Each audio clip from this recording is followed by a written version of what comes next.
Hi folks, and welcome to episode 10 of the Brighton Jazz School podcast. This is the Geoffrey Keezer special. This is part 2, and I know you've all been waiting for it for the last week, so here it is. We've got a great show for you. We have got obviously part 2 of the interview that we did with Geoffrey. We're also doing Album of the Week this week, featuring his album called Trio, which features Steve Nelson on vibes and Neil Swanson on bass. It's absolutely great CD. And we've got some more tracks from Jeff's upcoming solo piano CD called Heart of the Piano. And this is obviously world exclusive because this stuff isn't released yet. I think it's due out in a couple of months. But make sure you stay tuned to geoffreykeezer.com where you can find out what he's doing, what he's recording. Okay, so please, if you like our podcast, please don't forget to show your appreciation by donating to us. That would be much appreciated. You can do that over at www.brightonjazzschool.com/podcast. And all the donations will be used directly to make the podcast better, basically. Obviously hosting costs money, and as does travelling to get these great interviews for you. And like I said, I'd like to eventually get a PRS license so that I can play more of these clips for Album of the Week. And obviously I'm doing that these 2 weeks because I've got permission directly from Geoffrey himself. So I'd love to keep up with that, but it does involve paying a bit of money to PRS. Okay, also subscribe to us in iTunes. If you type in Brighton Jazz School Podcast, you'll find us there. Leave us a nice review, give us a rating, that would be great. And also find us on Facebook. Again, if you type in Brighton Jazz School, you'll find us on there, and there's links to the podcast page and things like that.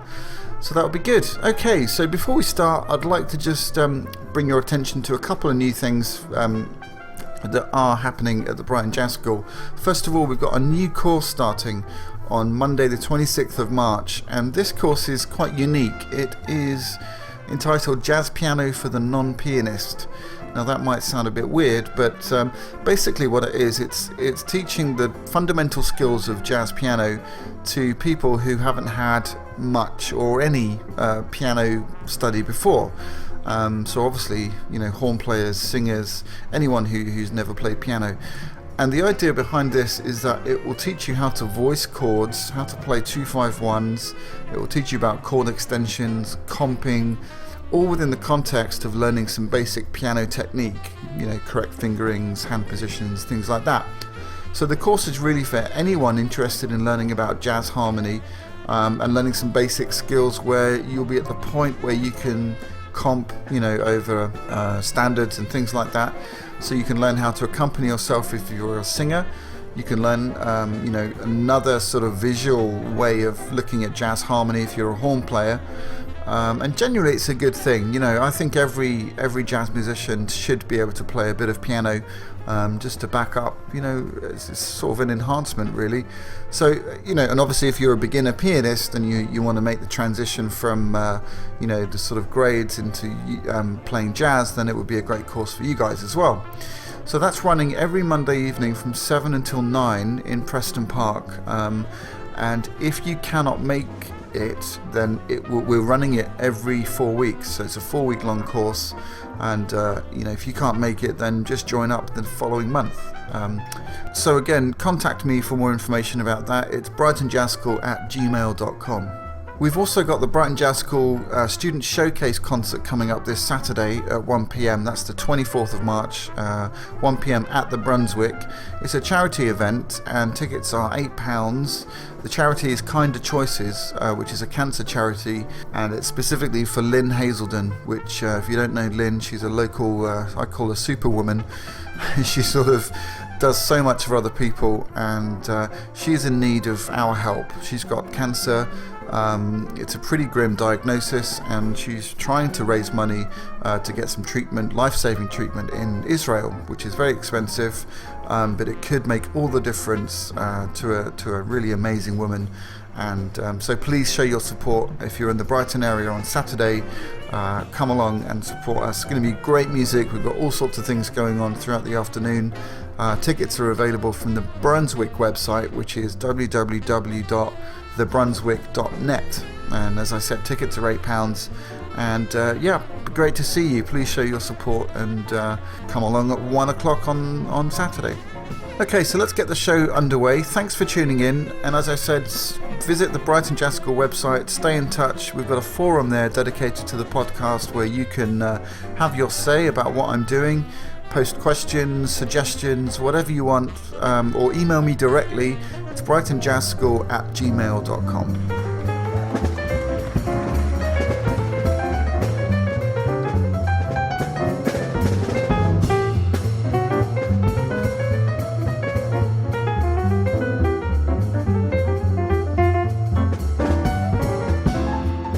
So we're checking out an album called Trio by Geoffrey Keezer in Album of the Week this week.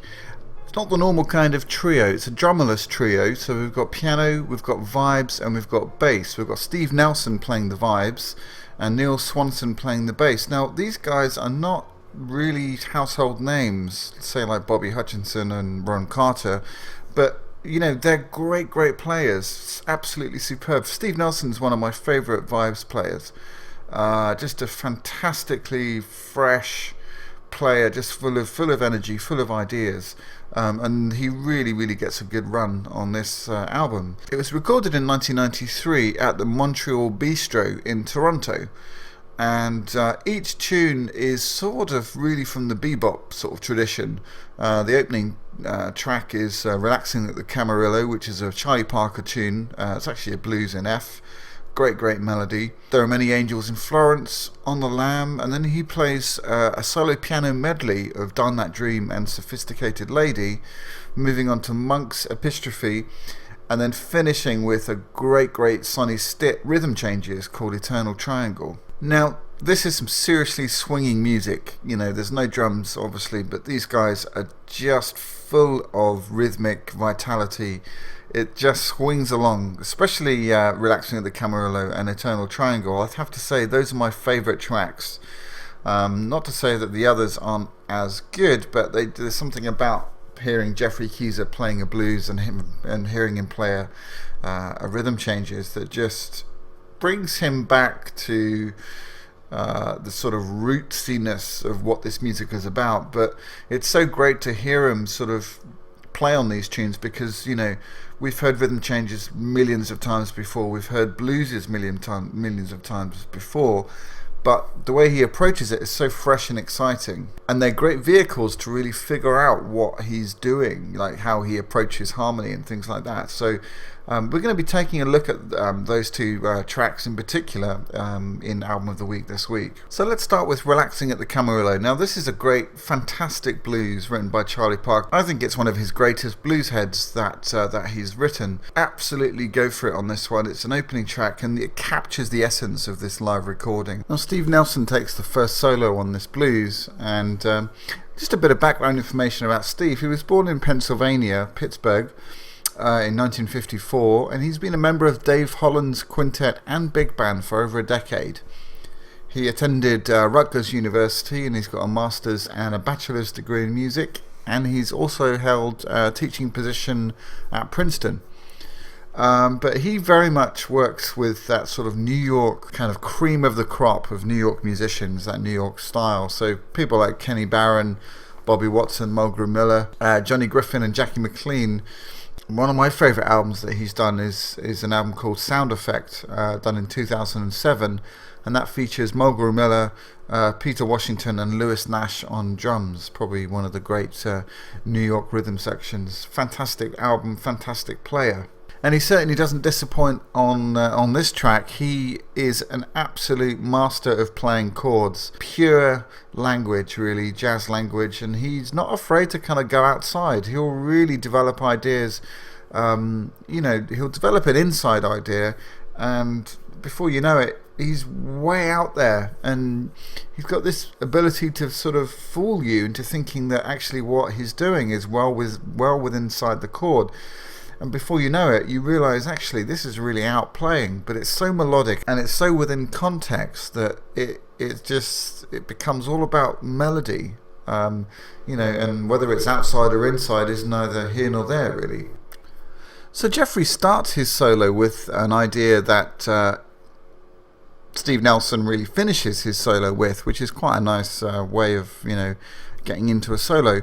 And he really develops this, just an absolute extravaganza of blues playing. Lots of Phineas Newborn influences, really rootsy, just, and rhythmically so, oh man, I don't know what the word is. So diverse, I guess.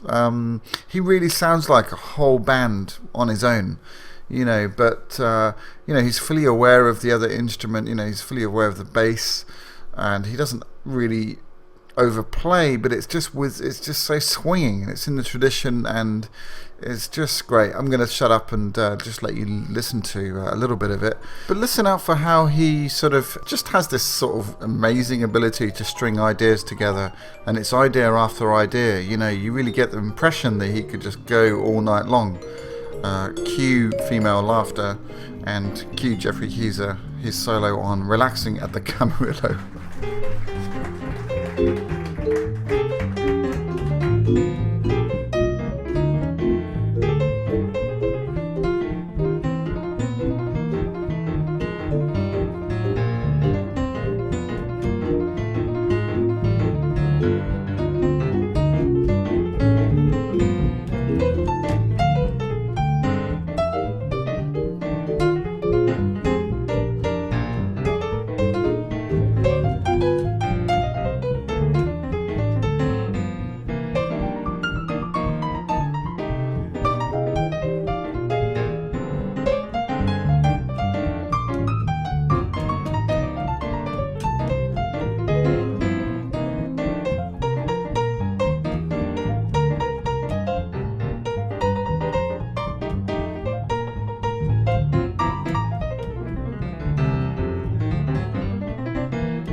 So there we are, enough said really, just a seamless stream of ideas. It does have a sense of, what's the word, sort of young sprightliness about it.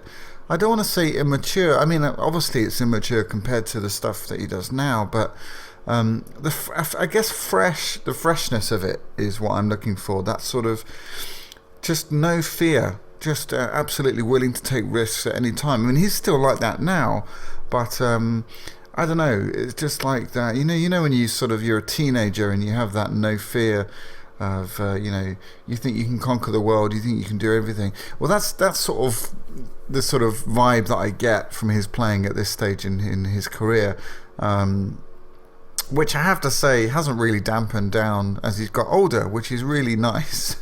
He just manages to sort of do the most amazing things that most people wouldn't even try, and he always makes, he always delivers with impeccable time and intention. So let's check out Geoffrey's solo on Eternal Triangle, which as I said before is a Sonny Stitt composition.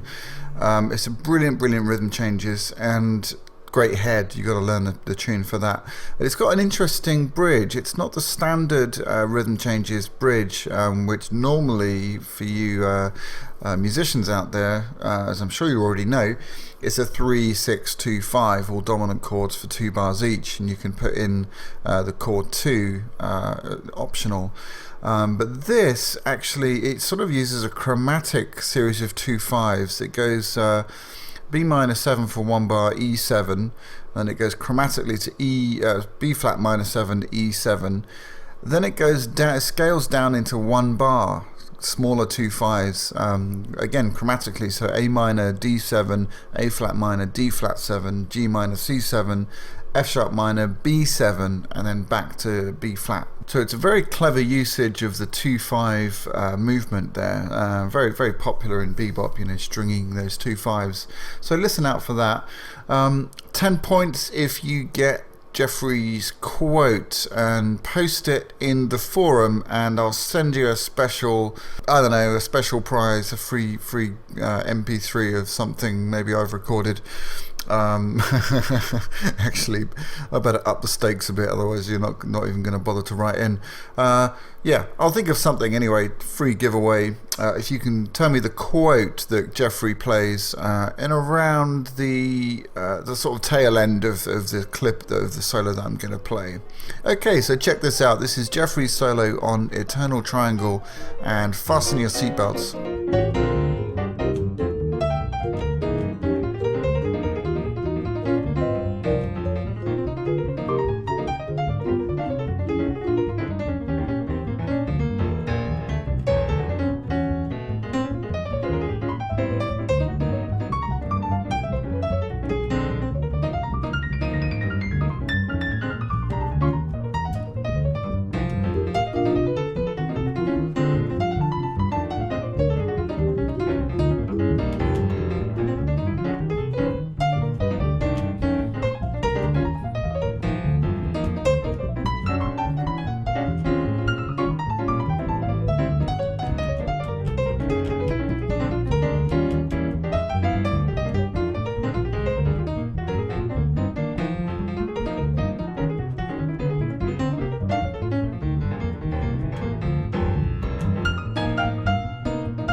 Isn't that just the most swinging thing you ever heard? Absolutely fantastic, full of ideas, and just a joy to listen to. You know, this whole album is like that. You know, I could have played clips from Epistrophe, and not to mention his solo renditions of Darn That Dream and Sophisticated Lady. It's so easy to recommend this album. You've got to get it. It's really superb. I haven't even talked about Neil Swanson really very much, or Steve Nelson, but I'll be featuring them later on, certainly in future podcasts. They're brilliant musicians, and you should check them out as well. So there we go. That's album of the week. Please check this album out. It's Geoffrey Keezer's Trio album. You can get it from iTunes. I don't think it's on Spotify, but you know, eMusic is another great one. I think it's on there. It's just great music. It's absolutely fantastic. Enjoy that one, and by all means leave comments, suggestions, whatever, feedback about this album of the week on the Brighton Jazz School /podcast forum, and we'll catch you next time on Album of the Week.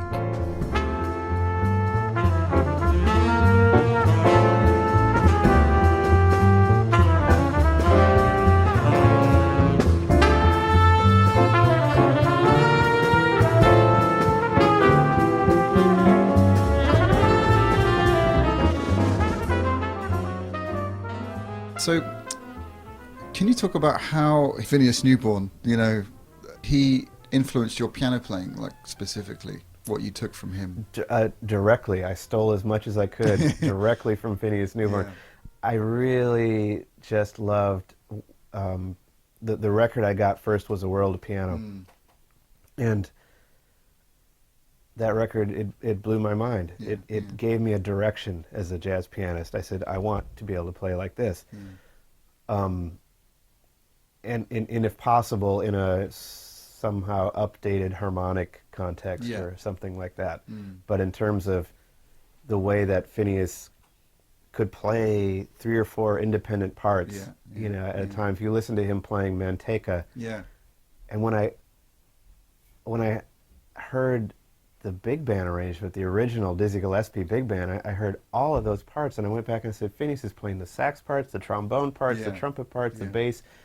I don't know how he's doing it with 2 hands and no overdubbing, but he's playing everything. And I don't know if I told you this, but you told me that I met you years and years ago, probably about 9 or 10 years ago, and you told me the same thing. And I went home and I transcribed both of those parts. And yeah, he is playing everything. He literally is playing everything. It's insane. Just the, you know, soulfulness and you know, not just having chops, but having just taste and just command of harmony and everything was just so great. And I just wanted to do that, and I transcribed as much as I could, but I was doing a lot of transcribing in high school age. Not just pianists. I was doing a lot of Woody Shaw, Freddie Hubbard, Coltrane, Cannonball, Miles, Clifford Brown, things by like Steve Nelson, Kenny Garrett, as well as pianists. And I was jumping all over the map. I wasn't going in any kind of particular chronological order, you know, trying to go from early music to contemporary music. I think it was whatever I was into. I think the first thing I transcribed at all, I think, was a Thelonious Monk solo on Straight No Chaser from a live recording. And then I may have done Herbie from ESP. And then Wayne Shorter's solo on Speak No Evil. And then, you know, Woody Shaw from some 1980s recording, and then going back and doing Tommy Flanagan from something else, and some other recording, and I don't even know, but just jumping all over the map. And I tell students, because I think it's important not to be too dogmatic about this. You know, I said I really believe that you do need to transcribe in order to learn the language. I don't think you can just, unless you can just somehow get it by osmosis, but I don't think you can. I think you need to like really get the details, you know? And, but start with something you're interested in. You know, start with something that you like, and then maybe do something that is a little bit outside of your comfort zone. Yeah. And then go back and do something else that you like. Sure. So keep it fun and don't make it too heavy. You Yeah. know, it's Yeah. really easy. It's really easy in education and in jazz education. It can get so heavy sometimes. It's funny, isn't it? You know, and you've got people coming in saying, you've got to do this and you've got to do this. And Yeah. you come into a class full of freshmen and said, if you guys don't know, you know, who Howard McGee is, then you don't even stand a chance in the world. You know what I mean? It's, come on, like, Yeah. give people a chance to just get into it. And it should always be fun, Yeah. you know, and be able to enjoy it at the same time. Yeah, absolutely. We all know it's hard work. It's really, anything you want to learn, anything you want to do well is going to be hard work. Yeah. You know, whether it's music or science or math or ice skating or anything, Yeah. you know, you've got to put the work into Yeah. it, but it shouldn't get so heavy and oppressive, you know? Yeah. Yeah, absolutely. Have you got any tips for, I mean, you've kind of answered it actually. I get a lot of students who clearly love the music, you know, and they love the blues and they love the swing feel, but when they solo, they're just lacking something, you know, language, or I don't know what it is, but it's just probably time as well. I mean, did you, obviously having learnt drums or played the drums, Yeah. do you think that really helped your sense of time at the piano? Yeah, absolutely. Starting out as a drummer, I mean, I wrote an article that was in Downbeat magazine a few years ago called, what was it called? It was called Playing Drums at the Piano or something like that. And a lot of what I do is very percussion-oriented kind of thing. So I mean, I talked about playing rudimental snare drum in marching band, you know, and thinking at the time, like, there's no way I'm ever going to use this in life. It's like algebra or something, Sure, you know. But it actually, a lot of the things I do on the piano between the left and right hand are rudiments. Yeah. Or variations on rudiments, you know. Right. I'm totally jet lagged, so I can't remember even what they're called, but, you know, paradiddles and all those kind of things. Yeah. Some of the things that I do that sound really complex are actually not. You know, it's just that I might do a paradiddle. I might pick 4 notes in the right hand and 4 notes in the left hand, and then sort of weave my hands together somehow on the piano, and then, you know, dun dun dun dun dun dun dun dun dun dun dun dun dun dun dun dun. You know, and if you pick any random notes and any other 4 random notes, and then do all those rhythmic kind of rudimental things between your fingers, you know, and it sounds really incredibly complex and wild, but it's all right there, you know. Sure. Yeah, I mean, I think I think the groove is what's missing from so much of jazz these days. Yeah. And for me, that was always the most important thing. Yeah. You know, that's what got me interested in the music. It wasn't like I heard Bill Evans play a ballad and go, oh, this is what made me fall in love with jazz. What made me fall in love with jazz was the Count Basie big band, you know, or the Jimmy Smith, you know, or Art Blakey. All these things had this like tremendous groove and this tremendous feel, and or like, you know, Black Market by Weather Report. This, I mean, it was like a funky groove, but I mean, it all had a pocket. Sure. And I mean, I've certainly played music, even on my own records, that's more Euro sounding or floaty or even new agey, some people call it, you know, and stuff. But my bass, you know, my default setting is groove. Yeah. It's always going to be. Yeah. Yeah. And I think if you completely remove that from jazz, then you don't really have jazz anymore. What you've got is some kind of improvised European classical music, which can be beautiful too. But if you remove, jazz is African American music. It's black music from America. And if you take all the blackness or all that, you know, out of the music, it's something different. Yeah, it is. You know, and it really, you know, that's one thing that bugs me about sometimes some of the European musicians kind of think that there's this Euro jazz that is something separate and unique, yeah. and it's like, but the funny thing is, like the other day I did a master class at the Royal Academy, and these students got up, freshman students, and they got up and they were swinging their ass off. And you can get kids in America who don't swing or groove in any way, shape, or form, Sure, you know, and they're all yeah. just floating all over the place, and there's never any sense of, like, you think, you know, some of these kids can't play 4-chord notes in a row. Yeah. So it's not even it's not an American and European thing at all anymore. It's just either you care about groove or you don't. Yeah, I think you're right. I remember having a German student at a workshop in America, and he had just moved to America, and he was playing really like he sounded like Wes Montgomery, you know.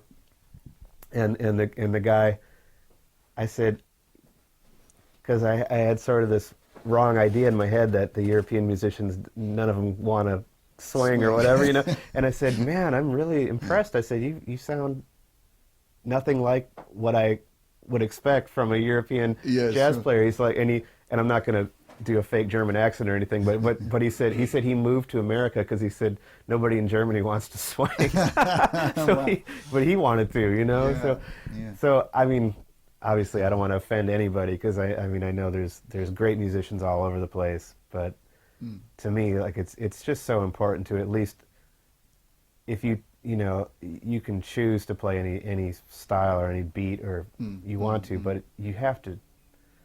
If there's one thing you really, that I feel very strongly about, you should at least be able to groove when it's called for. You know what I mean? Otherwise, you're not dealing with the basic elements here. Exactly. You know, and the blues as and well. the blues of course. too. I mean, this is where this music comes from. Yeah. You can't. You can't. You know, it's like it would be like, it's just disrespectful. It would be like me learning Mozart or Bach and playing it with the completely wrong touch and wrong feel, and you know what I mean? It's like there's specific things to each sort of era and period of music, and they're important, and they should be... Defines the music. Yeah, it really does. Yeah. Okay. You mentioned being out of your comfort zone. Well, you know, a good thing to do is to put yourself in uncomfortable situations to grow as a musician. Yeah. I'm having real hard trouble thinking that you could be in that situation at all. Can you? I mean, can you sort of, you know, when, you know, have you had any? I mean, obviously you have, but what experiences have you had where you've been on the bandstand and really feeling like you're out of your depth? Totally. Playing duets with Jim Hall. Oh wow! Okay. That was a thing I really had to grow into. Yeah. Jim hired me to play with him at the Village Vanguard in New York for a week in around 2005, maybe ish, somewhere in the mid 2000s, and Jim's such a great guy. He's got such a great sense of humor, and what a nice, gentle human being. And we're playing duets, so I'm doing my usual shtick, playing all kind of bass lines and filling up a lot of space, you know, trying to like cover as much territory as possible, you know. And after the first set, Jim came up to me and said, "Hey man, you know, you really sound great, but you think you could just thin it out just a little bit?" And I went, "Oh yeah, sorry, sorry. I guess I was getting a little carried away. Sure, I can, you know, thin it out." So I thinned it out a little bit. Played a little less, left a little bit more space, or so I thought, you know. Same thing after the set. Yeah, man, it still sounds great, but tomorrow maybe you can just really, you know, let's just make it really sparse and just thin it out. And this went on, set after set, night after night. and I started to play really minimally, you know, and he's like, maybe you could just do single notes or single lines or something. And I started to really feel outside of my comfort zone, and my ego's saying, well, anybody can do that. I mean, I have my thing, my Jeff Keezer thing that I do, which is so different and unique and special, and if I don't do that, who am I? Who am I? How do I identify myself as a pianist if I'm not doing, quote unquote, my stuff? But then I thought, no, wait a minute. I can still... What is it that Jim is hearing in my playing that he made him hire me, Yeah, exactly. and not Dave Kokoski or Joey Calderas or Benny Green or whoever. You know what I mean? Yeah, yeah. Any number of really, really great piano players he could have got. Why is he hiring me? So maybe he sees some potential or something in my playing, you know? And so, you know, we ended up playing duets for several years. Yeah. And he always had to remind me, you know, yeah, man, it sounds great, but maybe you could thin it out a little bit. And I realized what he really wanted was just like contrapuntal single lines, Right, you know. okay. Jim is like an old school 12-tone row cat. Yeah. You know, yeah. Jim doesn't care about, I remember a promoter coming up in Spain when we landed, and he said, please, comes to me, he says, please, Mr. Keezer, you know, begging, he says, please, can you please ask Mr. Hall to play some bebop tonight? Please, because we can't, this stuff he's doing now is just, we don't understand it, you know, Really? please play some bebop. So I asked Jim, I said, well, Jim, you're going to laugh, but the promoter would like you to play some bebop tonight. Yeah. And Jim's like, bebop? He's like, what the hell is that? You know? He said, I mean, I remember like in the 40s, some of those tunes those guys were playing. I used to go hear them at Birdland and stuff, but he's like, I don't know any of that stuff, you know? That's great. But it was cool because I remember being really uncomfortable at sometimes and thinking, God, if I play any less, you know, I'm just going to vaporize. I won't exist. So, but it was cool because I had to really redefine my whole idea of who I thought I was as a musician, you know? Yeah. And now I do gigs with like a pop band, like Chris Bodie's band. Completely different. You know, it's got some jazz elements, but it's basically a pop gig. Yeah. And sometimes the keyboard roll really is like what I would have been doing with Miles in the 80s, Sure, you know, yeah. playing very simple parts. But being mature enough, hopefully now, to sort of, I can kind of just sit back and enjoy it and go, well, this is still making music, and it's different kind of music, but it doesn't take anything away from me as a musician. In fact, it only just makes me a better musician, being able to play that stuff. Yeah, absolutely. You know, that's one thing I also like to tell students is like, you know, really, I mean, it's important, of course, to focus, if you're learning the language and vocabulary of jazz, it's important to focus on that and put a lot of time and energy into it, but also be as wide as you can and listen to as much music as you can and really find out, you know, not only jazz, but get you some James Brown records and Sly Stone and Parliament and all that, and find out what are the elements of that music, what makes that work, or what makes Britney Spears work. You know, why does that work? Why do those tracks sound the way they sound, and what are the elements of those things? And what makes Ravel sound like Ravel, and you know, it's a huge study. I mean, you can't possibly do it all at the same time, you know, but it will greatly increase your chances of employment as a musician, the more you're able to do absolutely. and authentically. You know, I remember sometimes the hip-hop guys would hire me to come in and play parts, because rather than using a sample and having to pay for the sample, they would have someone come in and replay it. But they would tell me, they'd say, like, you know, you're a jazz guy, but you're one of the only jazz guys we know that can come in and actually be okay with playing the same thing over and over 50 times. Sure. You know, he said, because normally we get a jazz guy in here and they can only like do it once or twice, and they start trying to jazz it all up and doing different stuff. I say, but this music doesn't call for that. This music calls for a specific part to be played a certain way over and over and over. And some guys, maybe, you know, they're not interested in that, or you know, they're too artistic, or their egos won't allow them to do that. You know, but for me, it's almost like it's a spiritual practice. You know, it's like for a drummer playing the snare drum part on Ravel's Bolero. I remember asking an orchestral drummer, I said, and I was trying to be all like chummy and stuff with him. I'm like, "Hi, isn't that the most boring snare drum part you've ever played?" The guy was like, "No, actually, I really dig it." And I said, "Why?" He said, "Because it's like meditation." You know? Sure. just to actually be able to focus and keep that part going evenly and with and everything for such a long period of time. So you can make anything positive. Absolutely any challenge. Even the most god awful thing. Sometimes you just go, okay, let me figure out how to make this fun. That's great. And finding a way to fit in with whatever's going on. Yeah. Totally. That's great. Okay.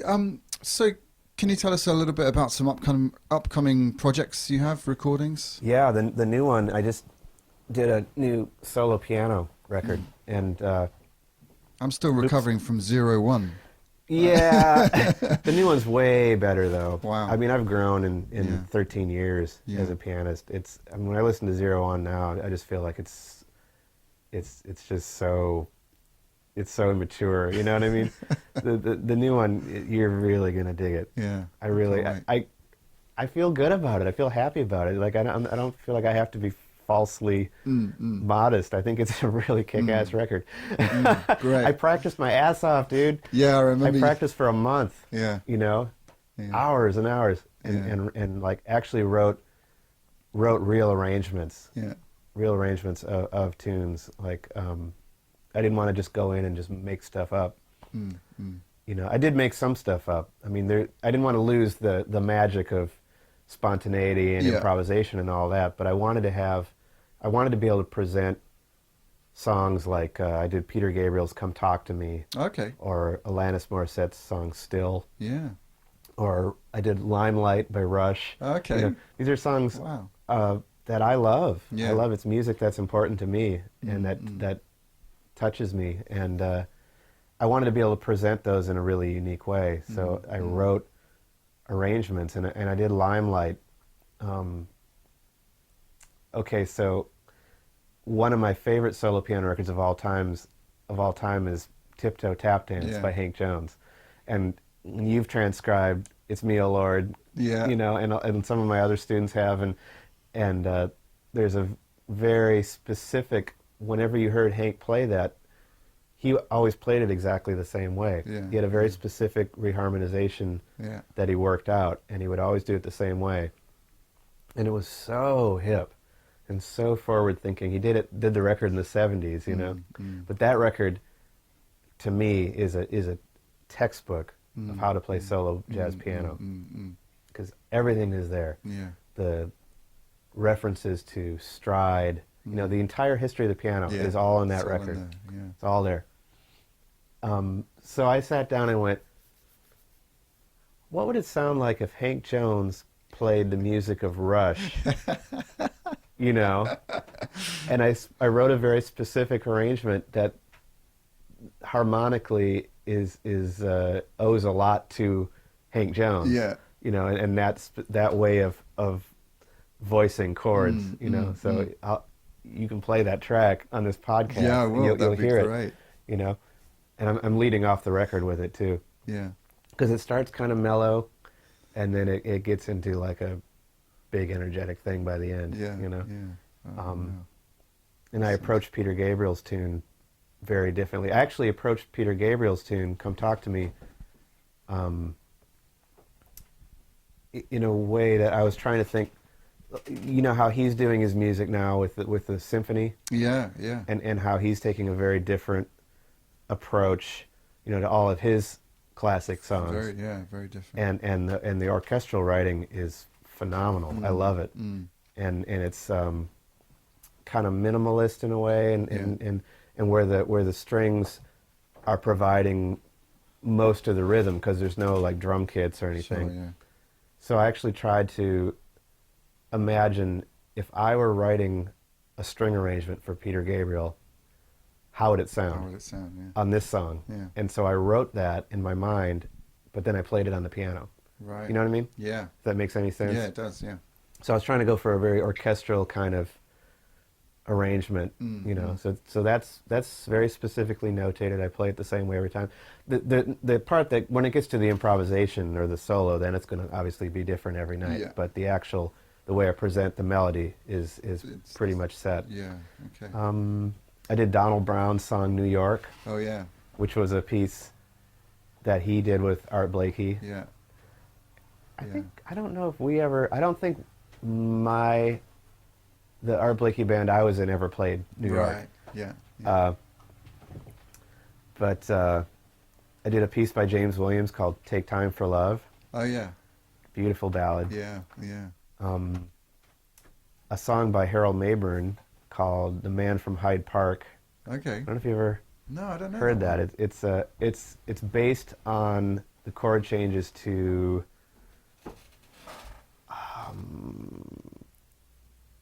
Oh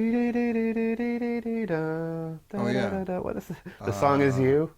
The song is you. Yeah. Yeah, it's based on those chord Yeah, changes. yeah. And "The Man from Hyde Park" is a reference to Herbie Hancock. Right. Okay. Hyde Park, Chicago. Yeah. The song has lyrics as well. I didn't sing it, Right, but okay. and I did a song called "Red Red Rose," which I heard Ava Cassidy sing on YouTube, which was just gorgeous. The poem is by Robert Burns. Right. And it's this just Scottish traditional song. It's just really gorgeous. Wow. And some free improvs and a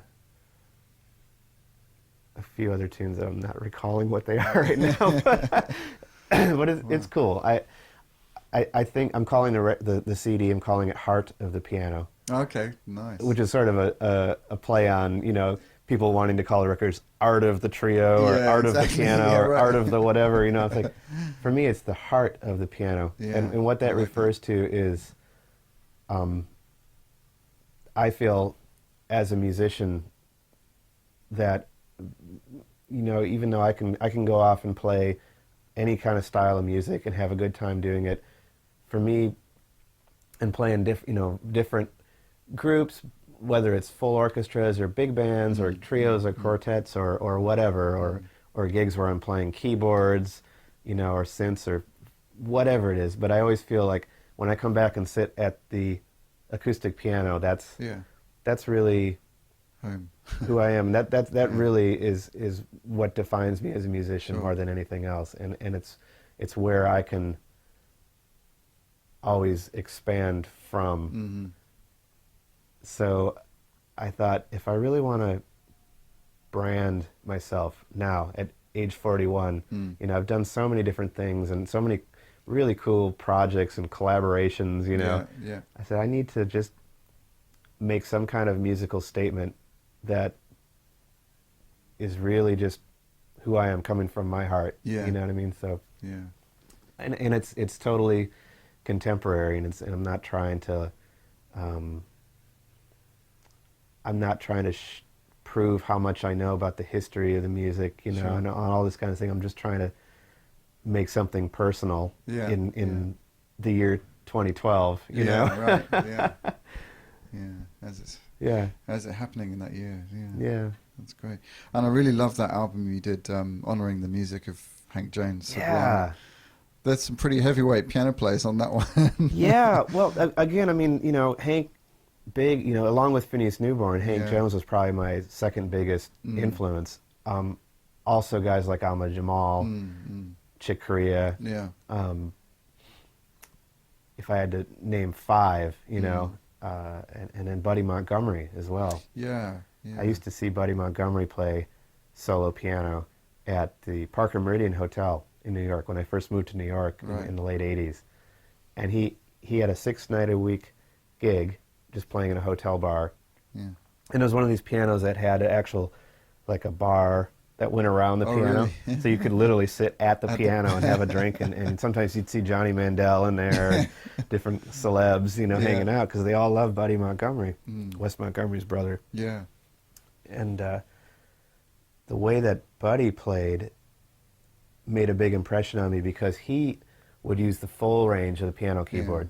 Yeah. I don't know how wide your shot is, but this is like, it's like this. I don't know if you can get that. But he'd use the bottom octave of the piano, the very top, and sometimes he'd play. He'd be walking a bass line like way, way, way down in the bottom, like way below the range of the actual string bass, and be soloing up in the piccolo range, and you thought, nobody uses that, and he just had such a great left hand. His bass lines were so hip. Really? And I think about, I love to play bass lines. I'm kind of a frustrated bass player.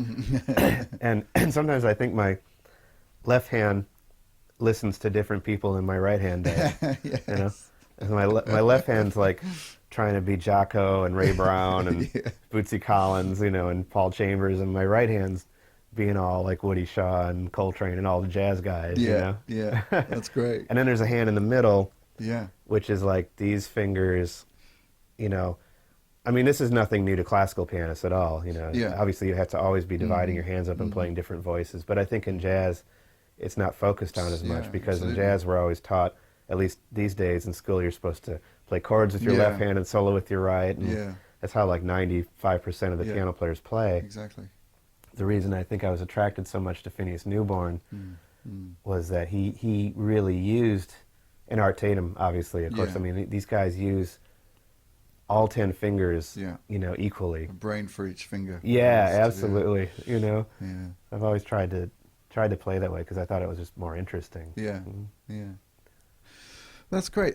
So where can we find out where you're playing, where you're performing? GeoffreyKeezer.com. Great. There you go. Tour dates. And you're playing. We're looking forward very much to the concert tomorrow night at the South Bank Centre on the 12th. Obviously, this isn't going up before then, so this is pointless saying this. But you're not over in the UK that often, like once a year or something. No, it's great here. I wish I could come over 4 times a year. Yeah. Well, next time you are, perhaps we could organise another masterclass in Brighton. That would be great. The students are still talking about it now, and cool. That was great. Speaking of students, can you offer us your improvisation tip of the week? Yeah, you asked me about that. I the thing that came to mind was like, I think just everybody is playing too much all the time, and it's like, you get a solo and you think that you're supposed to play from beat 1, of the bar 1 all the way to the end of like your 4th chorus, and there's just it's not. Maybe think of it like this: for every 3 ideas that you think you want to play, just play one of them. It's so nice when people leave space. People don't leave enough space. And it's. I mean, I'm still figuring out how to leave. This is going back to Jim Hall. Like, how can I leave more space? and I play a hell of a lot of notes. Everybody knows that. It listens to my playing. I know I play a lot of notes, but I'm starting to figure out how to play ballads now. And or how to just not try to say everything all at once. And also think about, I mean, obviously you have to learn all your scales and all your chords and all your theory, and when you transcribe, you should try to really analyze all those things and figure out, all those details, of course. But in the end, it's like, how are you really? You have to communicate as a musician. You have to communicate, not just with the other musicians on stage, but with an audience. To the audience. Your audience is the reason you have a career. Your audience is paying your bills. Absolutely. So if you're not communicating with them, you're missing the point. Something's not right. Yeah. So, if you're just going up there and just going, I'm doing saxophone fingers because it's, or you could do this,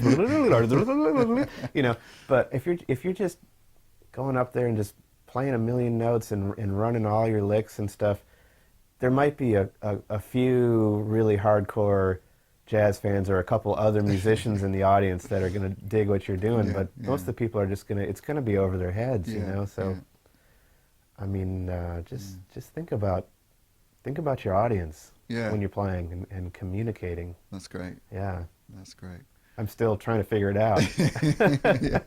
It's hard. It's difficult, isn't it? Because especially at jam sessions, I mean, I'm thinking from a student perspective, the jam session is like the holy grail, isn't it? It's like you want to get up there and show everybody what you can do to get gigs, Yeah. But it's also a really unhealthy way to approach the music if you approach it in that aggressive kind of, male, typical male dominant way. Yeah, everybody's up there alpha mailing on stage, but listen to one of my favorite. I think my favorite recorded trumpet solo of all time was Johnny Cole's solo on "I Have a Dream" on Herbie Hancock's "The Prisoner" record. Yeah. Listen to that solo. It just absolutely just tears your heart out. Yeah. And it's not like he doesn't have a lot of chops. He's cracking notes all over the place, but it's like there's just so much music in there, and I mean I think that's probably why people are jazz fans in general are always talking about Bill Evans and Chet Baker and and talking about Miles. I mean, because these guys and the way Wayne Shorter plays now. Well, he's always sort of played that way, but I mean especially now, just picking and choosing notes and things that just are sort of catalysts for musical events. Yeah. Things. I mean, Wayne is always he's like creating soundtracks for movies that haven't been made. Yeah, right. Absolutely. Yeah, that's great. And it's fun. You can do so. There's so much space available in music. There's so much more, and it makes. I'm sitting here talking, nonstop, but. When you're having dinner with somebody who wants to hear someone just talk at you for an hour, you want there to be a dialogue. You want there to be space and just sit back and let it soak in a little bit, Yeah, bed in. Yeah, I like that. That's great. Well, Jeff, I just want to say thank you very much for taking the time to talk to me and the students. So they're going to obviously check this podcast out. And like I said, it's a real honor for us to have you as a patron. Yeah. And thank you so much, and we look forward to the gig tomorrow night with the Storms Nocturnes, right on. the South Bank. So Yay. Thanks again, Jeff, Sure. and we'll see you soon. Okay.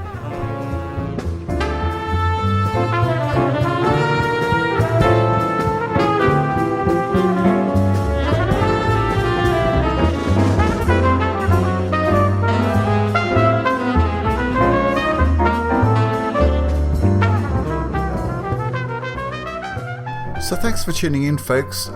We've come to that very sad part of the show where I have to say goodbye, but before I do that, I just want to give a shout out to Geoffrey Keezer for being so kind, for supporting Brighton Jazz School and allowing us to use this material for the highlight of his genius, and I don't use that word lightly. And I really think that Geoffrey is very underappreciated. I just hope these podcasts go out, and I hope you go and buy his albums, because he is without a doubt one of the best jazz pianists alive today. And if you can go and see him live, make sure you do, because artists of his caliber are very rare, and they need to be supported. You need to see these people if you're remotely interested in not just jazz, but any kind of music, any decent music, just good music. If you like good music, you'll like Geoffrey's music. He says himself, he's into so many different types of music, from rock, metal, Cuban music, Peruvian music, Hawaiian music. Just listen to his music. You can hear all of those things in there. He's not just a hard bop pianist, and quite rightly he gets a bit edgy when critics sort of say, oh, Geoffrey Keezer, the hard bop pianist. I mean, okay, he started out in the Art Blakey's Jazz Messengers, but he's grown, and that's not to say that I'm not doing Art Blakey any injustice by saying that, but any jazz musician is really open and just absorbing as much music as they can. And Geoffrey's no exception. He's come a long way since he was 17 and in Art Blakey's band. He's listened to more music, he's been exposed to more music, he's played in different bands. So the development of any jazz musician is really inevitable, that, when you get into your, Middle-aged, there we go, we'll go with that. Hopefully Geoffrey's happy with me saying he's middle-aged.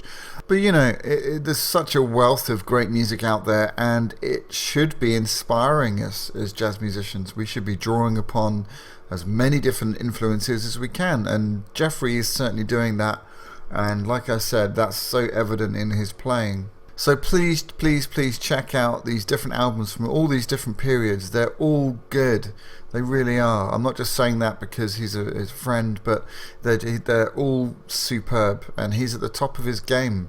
Okay, I think I've sold it enough. Check Geoffrey Keezer out. He is badass. So I want to say thanks to my listeners. Thank you for joining us on this special 2-part podcast. This is the final one, sadly, of the Geoffrey Keezer special, but I'm sure we'll have Geoffrey on at some point, and we'll definitely have him back to do some masterclasses and videos and stuff for the Brighton Jazz School, so stay tuned to that. I'd like to say thank you as ever to the glue of Brighton Jazz School, Mr. Mike Guest. Mike, thank you so much for all your help with the Brighton Jazz School and the podcast. I say this all the time, but it really wouldn't be the same without you, and this whole project wouldn't exist without you. So thank you for your genius work with the podcast. And I know you've been suffering with technicalities, computer problems and things, so I really appreciate you putting this together for me, and I know my listeners do as well. So big shout out to you, and I just want to say good luck to my students in the upcoming concert on Saturday. You're going to be fantastic. The rehearsals are sounding great. I was really blown away. It's all come together as it always does. The law of attraction, this is all working, and I cannot wait for Saturday.